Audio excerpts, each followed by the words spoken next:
ដំណឹងល្អពីហាងមាសពេញចិត្តក្នុងឱកាសបើកទ្វារថ្មីនេះហាងមាសពេញចិត្តយើងខ្ញុំមានគ្រឿងអលង្ការរចនាដោយម្ចាស់ហាងផ្ទាល់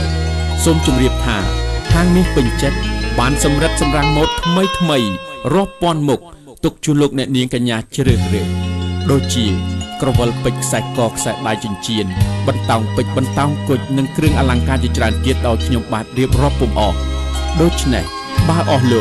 លោកស្រីអ្នកនាងកញ្ញាចង់បានគ្រឿងអលង្ការឬវត្ថុបញ្ចាំចិត្តវត្ថុសម្រាប់លើកជំនូននិងពិធីមង្គលការសូមអញ្ជើញមកហាងមាសពេញចិត្តយើងខ្ញុំហាងមាសពេញចិត្តពោពេញដោយម៉ូដថ្មីចេញជារៀងរាល់សប្តាហ៍ហើយបើសិនជាលោកស្រីអ្នកនាងកញ្ញាបានអញ្ជើញមកហាងមាសពេញចិត្តម្ដងច្បាស់ជាមិនខុសបំណងឡើយស្ថិតនៅកាច់ជ្រុងផ្លូវ Anaheim និង Cherry អាស័យដ្ឋាន2015 East Anaheim Street Long Beach ទូរស័ព្ទលេខ 4380087 សូមអរគុណ